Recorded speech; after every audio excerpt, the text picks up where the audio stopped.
Se a gente verificar as manchetes, vai perceber como a mídia e o mercado chantageiam todos os governos, sejam eles de esquerda ou de direita.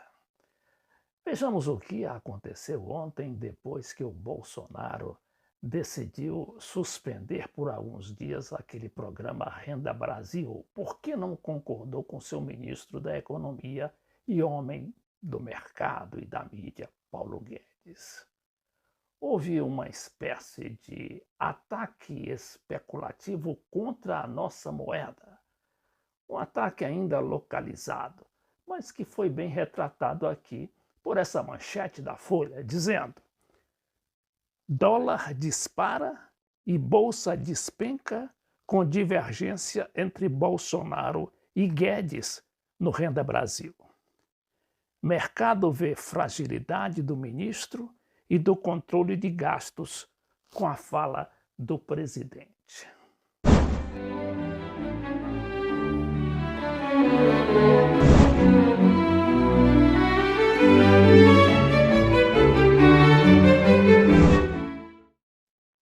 Isso daqui é, na verdade, apenas um ensaio do que poderá ocorrer no caso de o Bolsonaro se desentender com o Paulo Guedes e o Paulo Guedes pegar seu boné.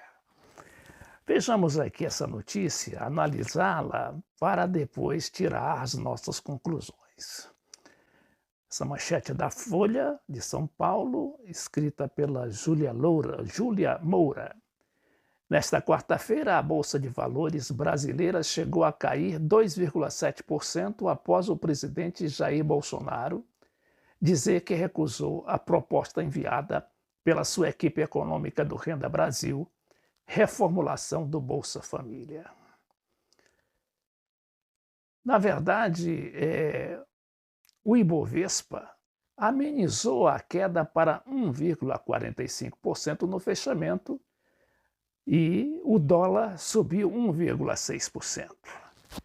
O que significa dizer que, olha, por enquanto a gente vai aguentar, mas se as coisas piorarem, vem aí o que seria um ataque especulativo. A gente sabe que muita gente ganha dinheiro, principalmente esse pessoal aí das finanças, desses grandes jornais e das grandes televisões. Agora vejamos o que disse Bolsonaro para provocar tal reação violenta do mercado e da sua cobertura midiática. Hoje discutimos a possível proposta do Renda Brasil. E eu ontem falei, está suspenso.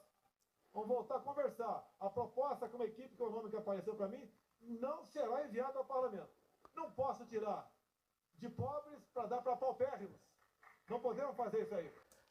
Ora, isso daí praticamente é algo que é até ingênuo do ponto de vista político, porque é tão simples o presidente se manifestar dessa maneira. A gente pode até fazer as maiores críticas ao Bolsonaro, mas nesse caso aqui ele tem razão. Então, como é que aceitar uma proposta do ministro da Economia, o Paulo Guedes, que queria colocar apenas aquela renda família, não é a renda Brasil, que substituiria o Bolsa Família, aumentando de 180, 190 para 242. O Bolsonaro, como qualquer outro governante, chegaria à conclusão de que isso era algo mínimo, principalmente quando o próprio Paulo Guedes ia retirar vários direitos, por exemplo, já garantidos ao trabalhador. Na verdade, também o Bolsonaro estava reagindo a uma manobra ali da equipe do Paulo Guedes, que havia vazado aquele projeto do Ministério da Economia, segundo denunciou o próprio presidente da Câmara dos Deputados, Rodrigo Maia. Segundo Maia, a equipe vazou para a imprensa aqueles dados do Ministério da Economia antes de que o presidente tomasse conhecimento. E essa foi a resposta do Bolsonaro, que foi justamente de suspender tudo e mandar que o Ministério se enquadrasse no projeto de seu governo, que é justamente de dar talvez até R$ 300 de aumento para essa que seria a Renda Brasil. E essas chantagens midiáticas e mercadológicas, elas têm também um invólucro, não é? A gente percebeu que ontem, aliás, anteontem, a Miriam Leitão havia denunciado, entre aspas, no seu jornal, O Globo, e na televisão, que o Brasil pode virar Venezuela.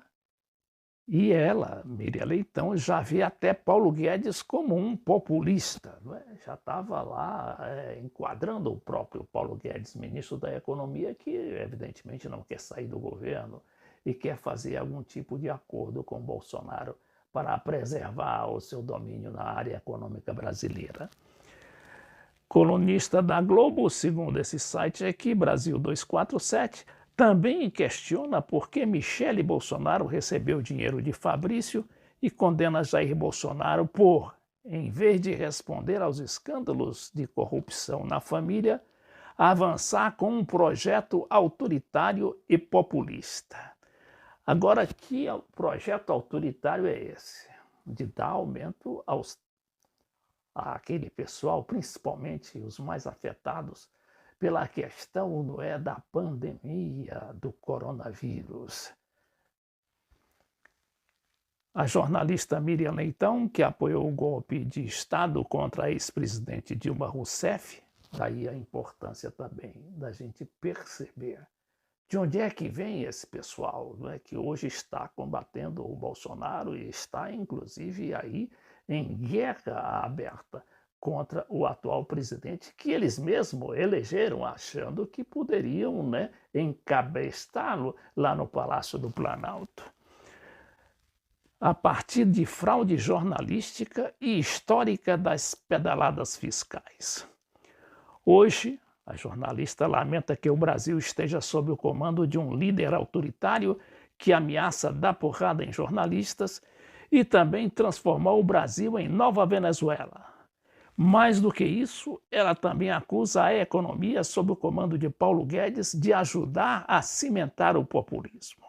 Em outro trecho, Miriam Leitão aborda o processo de venezualização do Brasil e a guinada populista de Paulo Guedes. Outro exagero. O que é que temos a ver com a Venezuela? A Venezuela está lá sob intenso bombardeio financeiro, econômico, psicológico dos Estados Unidos, que querem invadir o país. Estão asfixiando a economia, as suas empresas, e lhe cortaram todos os financiamentos e, inclusive, contas internacionais do petróleo.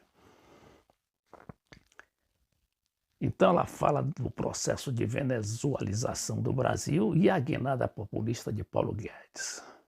Abre aspas.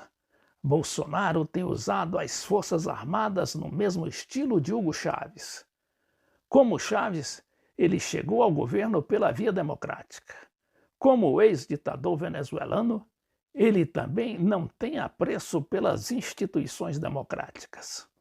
Na Venezuela, o orçamento privilegiou os gastos de defesa para costurar essa lealdade militar. Essa história não terminou bem lá. Não terminará bem aqui, a menos que o país se defenda de um jogo já conhecido.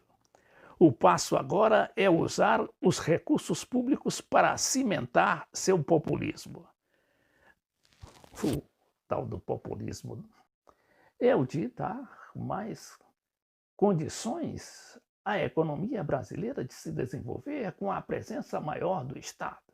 Mas como isso vai implicar, direta ou indiretamente, no aumento de gastos, ou seja, em furar o teto de gastos, aquele mesmo teto estabelecido logo depois da derrubada da Dilma, isso aí, claro que é uma espécie de dogma do chamado mercado que não admite qualquer possibilidade, quando, na verdade, qualquer que seja o governante que realmente esteja interessado em pelo menos permanecer no cargo, ele vai ter de se utilizar de expedientes para, pelo menos, driblar esse mandamento constitucional que foi colocado espuriamente dentro da Constituição logo depois daquele movimento golpista que derrubou a Dilma. O passo agora é usar os recursos públicos para cimentar seu populismo. Vejamos bem como é que ela diz. Na Venezuela foi assim também. O dinheiro dos nossos impostos deve chegar a quem mais precisa, mas não pode ser apresentado como doação do líder magnânimo às massas.